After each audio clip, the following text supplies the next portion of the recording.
दोस्तों नमस्कार।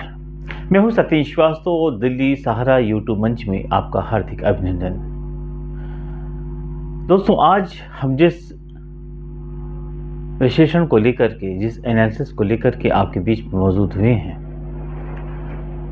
वो राष्ट्रीय राजधानी से जुड़ा हुआ है। और यहाँ पर जो कशमकश है उसकी गहराई दिल्ली की जनता शायद समझ नहीं पा रही है, ये समझ करके भी अनजान बनने की कोशिश कर रही है। अन्ना आंदोलन से निकला एक व्यक्ति जो अपने आप को आदर्शवादी राजनीति का पुरोधा बताता है और दिल्ली की मुख्यमंत्री के पद पे बैठने के बाद 6 महीने तक जेल में रहता है। अब जब वो बाहर आता है तो उनका अपना जो वजूद है आम जनमानस के अंदर,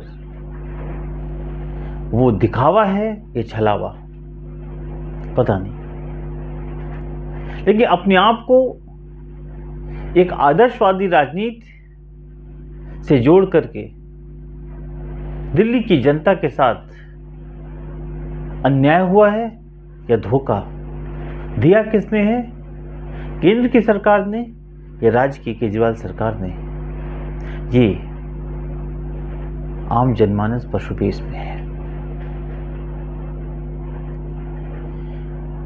फ्री बिजली फ्री पानी का तोहफा मिला जुला जो भी दिल्ली की जनता को मिला,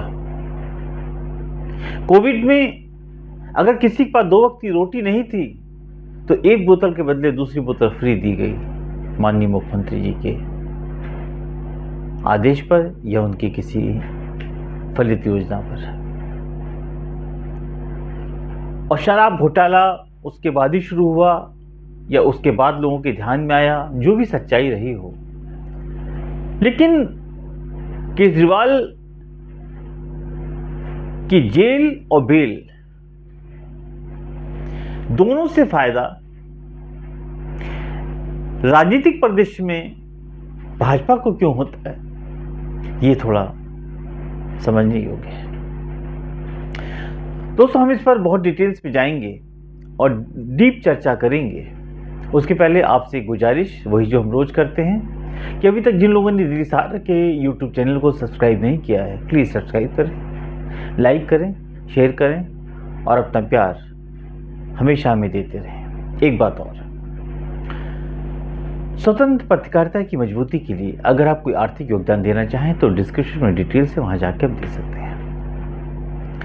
दोस्तों ये वो दिल्ली है जो स्वर्गीय शीला दीक्षित के समय नीट एंड क्लीन नजर आती थी।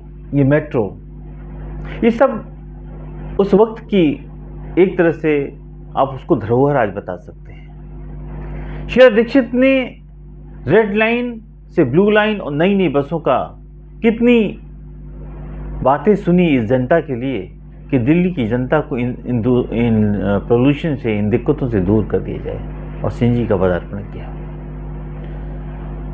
अन्ना आंदोलन और निर्भया कांड, ये 2 ऐसी वजहें थी जबकि आज हर स्टेट के न जाने कितने निर्भया कांड हुए और सरकारें हिली नहीं। बेशर्मी की सारी हदें पार कर दी, चाहे वो कलकत्ता का कांड हो, चाहे देहरादून का कांड हो, चाहे तमाम ऐसे कांड हो, लेकिन शीला दीक्षित के रिजीम में यही अन्ना आंदोलन के लोग और तमाम एनजीओ और आरएसएस के लोगों ने दिल्ली की सड़कों को जाम कर रखा था।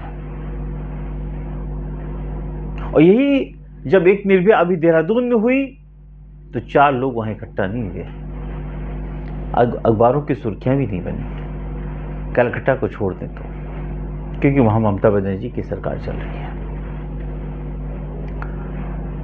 दोस्तों सबसे बड़ी बात क्या है कि शीला दीक्षित सरकार के बाद दिल्ली की आम जो जनता है वो पानी और बिजली के कुछ जो उनके लफ्ज़बाज इरादे हैं उनकी भीड़ चढ़ गई।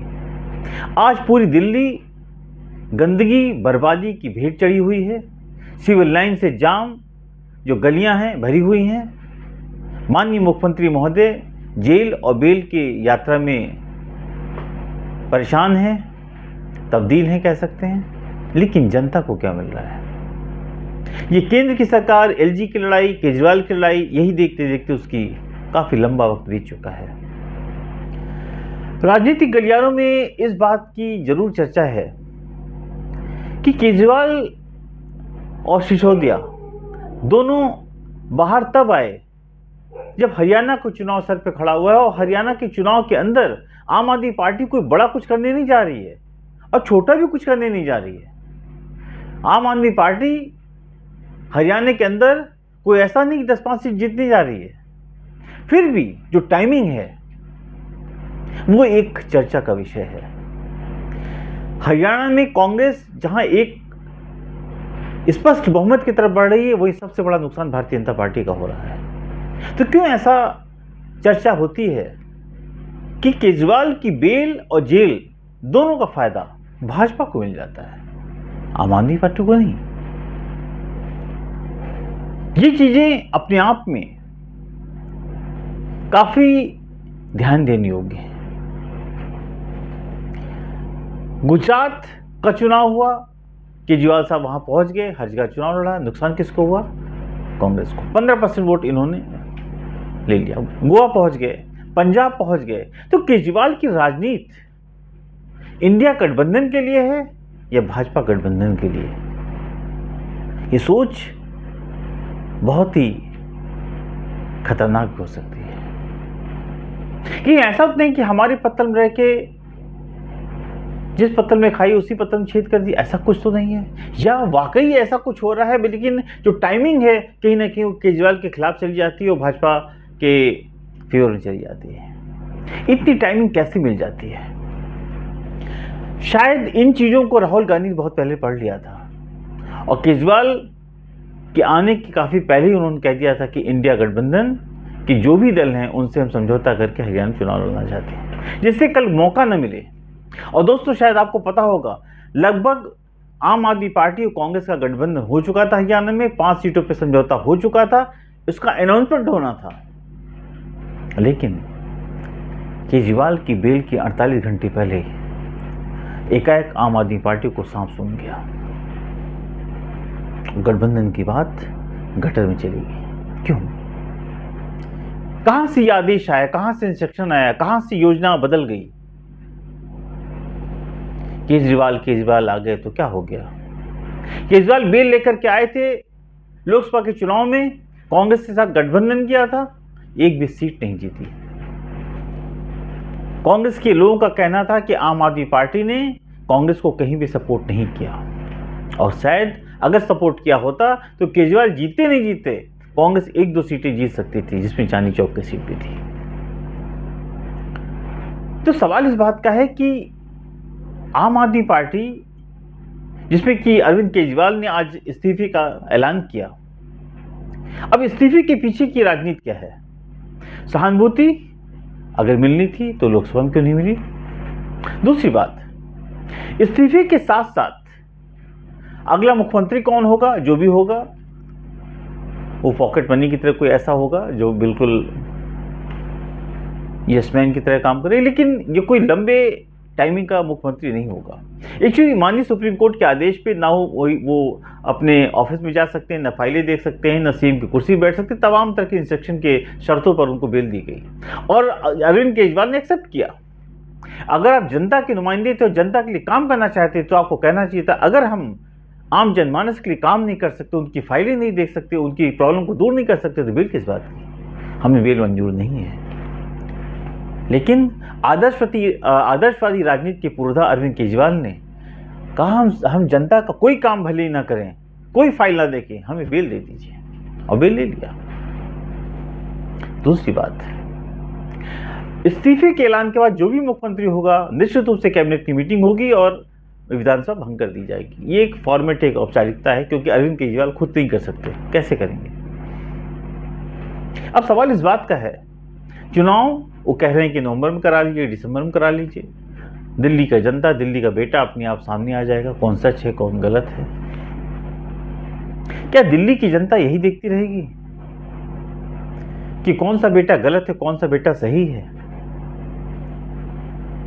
लेकिन दोस्तों, एक बात तो है कि दिल्ली का चुनाव हरियाणा से जुड़ा हुआ अब हो गया है और केजरीवाल को लगता है कि चुनाव होंगे, हम जीत जाएंगे तो और दोबारा मुख्यमंत्री बन जाएंगे, तीसरा मुख्यमंत्री बन जाएंगे, दोबारा शपथ ले लेंगे, फिर शायद उनके ऊपर ये बैन नहीं रहेगा कि वो मुख्यमंत्री कार्यालय में नहीं जा सकते। मुख्यमंत्री तो केजरीवाल को ही बनना है। मुख्यमंत्री बनने के लिए दो ही नेता हिंदुस्तान के अंदर परमानेंट आए हैं। पार्टी कोई भी हो, सरकार कोई भी हो, मुख्यमंत्री वही बनेंगे। एक बिहार के नीतीश कुमार और दूसरा दिल्ली के अरविंद केजरीवाल। भाजपा को पता है कि हरियाणा उसके हाथ से जा रहा है। वैसे तो महाराष्ट्र भी जा रहा है, झारखंड भी जाने की कगार पे, जम्मू कश्मीर में भी उम्मीद नहीं है। लेकिन भाजपा ये जानती है कि ये जो हरियाणा जा रहा है, क्या इसको रोका जा सकता है? दिल्ली तो उसकी थी ही नहीं लगभग, हमेशा ज्यादातर। तो केजरीवाल आ भी जाएं तो कोई फर्क नहीं पड़ता, कांग्रेस नहीं आनी चाहिए। क्योंकि केजरीवाल का जो जन्म है, जो बढ़ावा है, जो राजनीतिक गलियारों में चर्चा रहती है, कांग्रेस मुक्त शासन की पैरवी करने वाली भारतीय जनता पार्टी ने अरविंद केजरीवाल को बैकडोर से ऐसे ही बढ़ाया, ऐसा कहा जाता है। ऐसे राजनीतिक गलियारों में चर्चा समय समय पर होती रही है कि गुजरात इनको भेजा गया, गोवा भेजा गया, पंजाब भेजा। नुकसान किसका हुआ? कांग्रेस का। भाजपा का नुकसान नहीं हुआ। और आज ये बेल और जेल के साथ साथ जो हरियाणा का चुनाव है, ये नुकसान की कोशिश भाजपा और आपकी तरफ से हो सकती है कांग्रेस की। यद्यपि वहां मार्जिन काफी तगड़ा है और अरविंद केजरीवाल, मैं फिर कह रहा हूं, वहां कोई 10-20 सीट जीतने नहीं जा रहे हैं, वहां कोई जेजेपी बनने नहीं जा रहे हैं। लेकिन फिर भी हो सकता है कुछ वोटों का हेर फेर तो होगा ही जब कोई भी चुनाव लड़ता है। उनको शहीद बना के भेजा जा रहा है हरियाणा, क्या ऐसा भी हो सकता है? अल्टीमेटली योजना अरविंद केजरीवाल से ज्यादा कांग्रेस को नुकसान पहुंचे और भाजपा उसका फायदा उठा ले। योजना शायद पर्दे के पीछे ऐसी है। लेकिन हरियाणा की जनता ये जानती है कि इस राजनीति के पीछे क्या है। कोई कांग्रेस इसीलिए चुपचाप बैठी और इस पर बड़ी ही संजीदगी से इस पर नजर रखी हुई है कि राजनीति कैसे करवट बदल रही है और केजरीवाल की अगली योजना और भाजपा इस योजना के पीछे क्या रूप देना चाहती है, उनकी नजर है। क्योंकि अगर ऐसा नहीं होगा तो निश्चित रूप से वोट कटवा की योजना भी हो सकती है। कितना वोट काट सकती है आम आदमी पार्टी, तो किसका फायदा शायद भाजपा को मिल जाए। देखिए, रणनीति कूटनीति हर चुनाव के अंदर होती है और वो गलत नहीं है। लेकिन एक बात तय है कि मुख में राम बगल में छुरी वाला जो हिसाब किताब है, शायद वो ठीक नहीं है। जहां जहां बीजेपी कमजोर चुनाव में पड़ने की कोशिश होती है, वहां केजरीवाल क्यों पैदा हो जाते हैं? कहीं ना कहीं कुछ तो दाल में काला है। अब पूरी दाल काली है ये तो नहीं कह सकते, लेकिन कुछ ना कुछ तो है। ये ओवैसी जैसे नेता कैसे पैदा हो जाते हैं जहां कांग्रेस को नुकसान पहुंचाना होता है? बिहार पहुंच गए, कुछ सीटों का नुकसान किया, तेलंगाना पहुंच गए, कुछ सीटों का नुकसान किया। लेकिन सवाल इस बात का है कि भाजपा को नुकसान पहुंचाने के लिए ऐसा कोई दल नहीं पहुंचता, लेकिन कांग्रेस का वोट जहां पे लगता है मजबूत हो रहा है, वहां पे ओवैसी जैसे नेता या केजरीवाल जैसे लोग जरूर पहुंच जाते हैं। मंतव्य क्या है? सेंटर ऑफ अट्रैक्शन क्या है? क्या केंद्र बिंदु है इसका? इसके पीछे साजिश है या कोई रणनीति है? इस पर कांग्रेस जरूर गौर कर रही है कि एकाएक सब कुछ जब चुनाव में बिल्कुल साफ परिदृश्य नजर आ रहा था, उसमें केजरीवाल जी का उदय दिल्ली विधानसभा भंग होने की तरफ एक शहीद का चादर ओढ़ करके अरविंद केजरीवाल को हरियाणा के चुनाव में उतारना क्या कह रहा है? इसके पीछे का सच क्या है? इस इस्तीफे का सच क्या है, इस त्यागपत्र का सच क्या है। दिल्ली की जनता की भला तो इससे नहीं हो रहा, दिल्ली की जनता का भला इससे नहीं होने वाला है। आप कुछ कम कर दो, कुछ ज्यादा कर दो, इससे क्या हो जाएगा। क्योंकि केजरीवाल का मकसद अगर कांग्रेस को नुकसान ही पहुंचाना है तो भाजपा को फायदा क्यों। ये भी चर्चा, ये भी केंद्र बिंदु के अंदर आदमी के जहन में, आम जनमानस के जहन में है कि इससे फायदा क्या हो रहा है, इससे किस तरह की रणनीति कामयाब हो रही है। शराब घोटाले के अंदर जो भी सच्चाई हो इस पर मैं नहीं कह सकता, माननीय कोर्ट डिसाइड करेगी। लेकिन जो केजरीवाल की राजनीति है वो उतनी पाक साफ नजर नहीं आती जितनी दिख रही है या दिखाना चाह रहे हैं। इसमें कोई शक नहीं है कि इस बार का अगर दिल्ली में चुनाव होता है तो केजरीवाल के लिए इतनी सफाई से जीतना आसान नहीं होगा, क्योंकि कांग्रेस की भी रणनीति बहुत साफ है। अगर आप नुकसान पहुंचाने की हद में रह करके काम करना चाहते हो ठीक है, वरना अगर आपकी साजिश है तो ऐसा नहीं कि दिल्ली का चुनाव आपके लिए प्लेट पर सजा के पी दे देगा। और दिल्ली के चुनाव में ऐसा नहीं है कि अगर आज भाजपा को फायदा आपने पहुंचा दिया तो कल भाजपा आपको, बिल्कुल भी नहीं। ये राजनीतिक जंग का ऐलान बनेगा दिल्ली की सरजमी पर, और ये चुनाव खतरनाक भी हो सकता है, क्योंकि दिल्ली की जनता ने लोकसभा में सहानुभूति के नाम पे केजरीवाल को वोट नहीं दिया। ये बहुत बड़ा सवाल है, और केजरीवाल शायद गलती कर गए हैं दोबारा चुनाव दिल्ली में कराने को लेकर। दिल्ली के अंदर आम जनमानस कांग्रेस की तरफ भी देख रही है और इसका फायदा मोदी जी को मिल सकता है, ऐसा नहीं है। तो ये जो ऐलान जंग है, आपकी अगर सोच, आपकी नियति अगर सिर्फ नुकसान की है तो उसकी माला आपके गले में भी पड़ सकती है केजरीवाल साहब। ये मत समझिएगा कि राजनीति, जो आदमी जिसके लिए गड्ढा खोदता है उसके लिए दूसरा गड्ढा पहले से खोदा होता है। जो भी होगा वो वक्त बताएगा, लेकिन पूरी राजनीति का जो पैमाना है केजरीवाल साहब का, वो कहीं ना कहीं कुछ अलग दर्द बयां कर रहा है। दोस्तों, आपको हमारा ये आकलन कैसा लगा? इस विश्लेषण के जो भी आपका अपना मंतव्य हो हमें कमेंट बॉक्स में जरूर कमेंट्स करें, लाइक करें, सब्सक्राइब करें, शेयर करें। और एक बात अंत में दोबारा वही कहूँगा कि जो लोग स्वतंत्र पत्रकारिता की मजबूती के लिए आर्थिक योगदान देना चाहें, डिस्क्रिप्शन में डिटेल्स आप जाके दे सकते हैं। मैं हूँ सत्येंद्र श्रीवास्तव, कल फिर एक नए एनालिसिस के साथ आपके बीच में आऊँगा। नमस्कार।